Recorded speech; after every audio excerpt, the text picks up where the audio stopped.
Why is it that the things that come the easiest and most natural to us are the things that we trust the least? Today, I want to talk about the gift that won't leave you alone and why centering your joy using that gift is the real path to abundance. Let's dive in. All right, I want to start this episode with a little storytelling about being a very intuitive child. So I was always very psychic and clairvoyant, even when I was really little. So I remember having very prophetic, clairvoyant dreams as young as like 5 years old. My dad sees spirits. My grandmother on my mom's side sees spirits. Like, we're all witchy, so it's been there. And I was definitely born that way. But over time, I got more curious about it, And so for those of you that know me and have been here for a long time, you know that I started out on YouTube doing intuitive readings and talking about conscious relationship. And that's something that I still do part of the time. But at a certain point, I felt like maybe it was time to try new things. And so I sort of moved away from it for a while. But the gift always comes back around to haunt you, you guys. I have friends who are artists, for example, who just can't figure out like how to monetize it, so they're not going further with it, or, people that have other types of gifts that feel so easy for them. But you have to remember that what feels easy and natural to you does not feel easy and natural to everyone, okay? Like my sister, I talk to her all the time, and she's like terrified to be on camera and talk. She thinks that a podcast would be her absolute nightmare. For me, when I was a little kid, I used to record myself on a tape recorder with a little mic, talking to myself for hours on end. Yes, I was an only child. And I had tape cassettes of me just talking and babbling all by myself in the room. And here we are on the couch with the podcast and the mic. It's like, it's always been there, the gift of gab or the psychic gifts. And so when I was an adult, I started to get curious about how I could use those gifts. But again, I was doing this stuff for fun by myself for free. It was not my job at first, okay? So I think the number one thing to remember here is that the first step is probably not to monetize it, okay? For some people, yeah, jump off the cliff. It might be your path. But for most people, it's gonna be something that you're doing already that, again, feels really easy and fun for you. And for me, that was always like intuitive development stuff, ghost stuff, witchy stuff. I was always interested reading books about it or whatever. And eventually I got into like tarot cards, and I'm like, this is fun. Let me teach myself that. Around that same time, and oracle cards as well. Around that same time, I decided to go take a Reiki course. And that was where it really started to happen for me, when I started to put my hands on people, and it was free. I was working at a wellness spa, like a hotel/spa, and I had all these wellness people around me that were spiritual and interested. So I just started asking people if I could practice on them for free. And I had done lots of those sessions, and amazing experiences were happening, like wild experiences. People were seeing things, hearing things. I was also experiencing mediumship, and their dead relatives were talking to me and giving me messages and speaking in their accents, and even talking to me in Spanish when that's not my native language, and giving me ultra specific messages. So it was a very wild time, but I will never forget the day that I had done so many sessions. I don't know, maybe I'd done like 20 different sessions. And one of the guys that I worked with came over, and after we were done, he dropped a $50 bill on my kitchen table. And I was like, oh, what's that for? And he's like, oh, no, I want to pay you. That was amazing. I want to pay you. And it was in that moment where I realized it's not like I didn't think it was valuable. It's just I wasn't feeling ready to charge. Like I was feeling, like, oh, I have to be better. I have to be perfect. I have to like refine it. But again, it was a very honest desire that was rooted in integrity.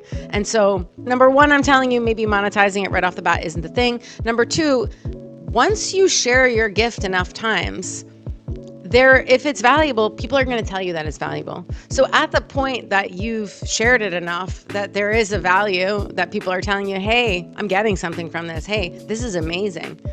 Well, maybe at that point you start considering, okay, you know what? Maybe there's something here that I could package and do something with professionally.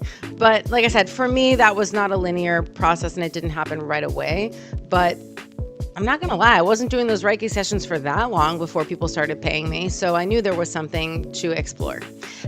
like I said, fast forward, I learned how to read tarot cards. I learned astrology. I was doing readings of both those things for a while, again, for free, practicing and doing it on myself. And then finally I was like, I'm just going to charge 20 bucks, you know, 20 bucks for a reading, and then whatever, 20 bucks for astrology stuff. Like, I started small and then I refined it as I went.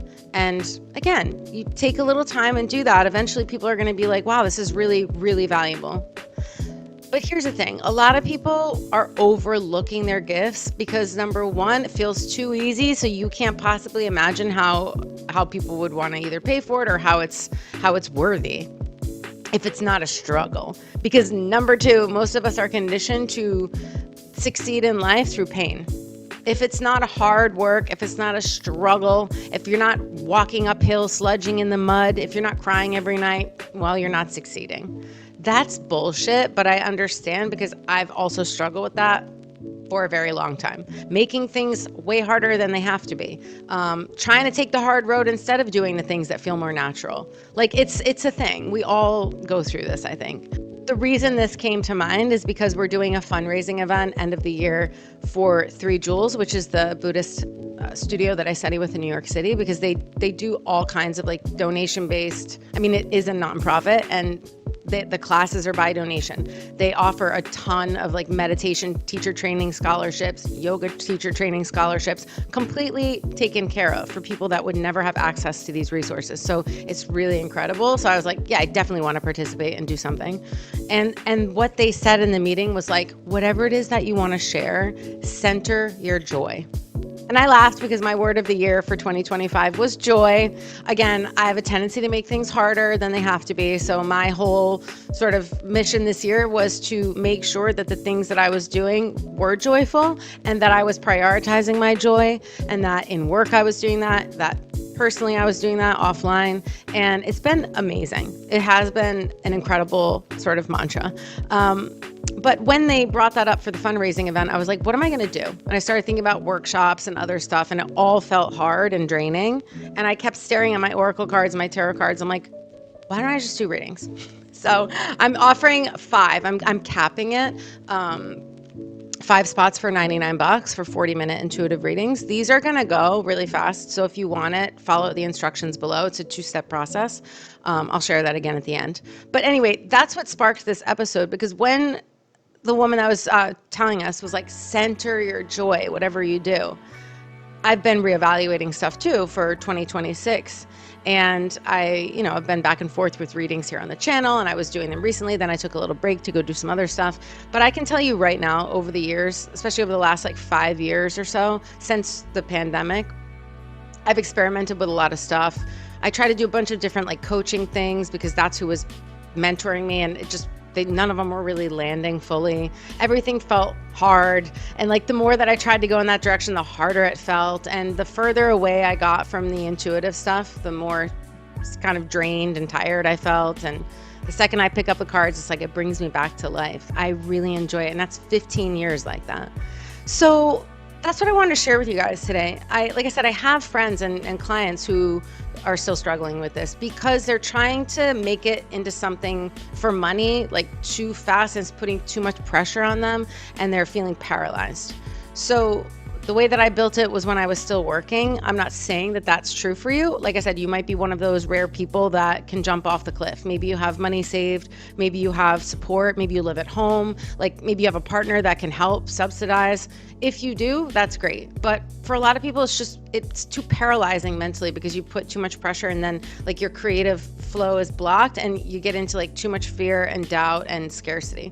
So I would recommend, if this is something, this isn't like a business episode. I'm just saying, if you have a gift, I can almost guarantee you that you're meant to share it with people. It's not meant to be hidden. But gifts don't grow in isolation forever. They're going to grow when you share them. But the reason that most people won't share their gift is that they're afraid to fail, be judged, be perceived like that they're failing, or that they're going to take missteps, or that you're not going to be immediately recognized or valued through money. And so you start to doubt it. But you guys, if you do it for free, and it's something you would do regardless of money, that's a really good indicator. Like, I was doing the tarot cards and stuff for pure joy, and I was doing them like every day for myself, and I was learning, and it was so fun for me, and it didn't feel like work ever. So when I started to do it for other people, it really didn't feel like work either. You have an occasional tough session, but otherwise it's very easy.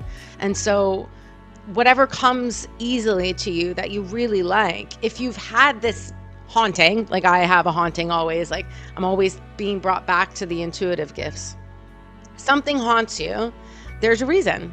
There is a reason. And imagine, like, for example, the lady on TV, Teresa, the Long Island medium, or that other guy in Hollywood, I think his name's Tyler Henry, and he reads people intuitively and does mediumship. He passes on the most beautiful messages from people's loved ones that have passed away, and these people's lives are changed. I'm just using that as an example. It's like a more unconventional gift, but like people in Hollywood want it. It's like, think about it.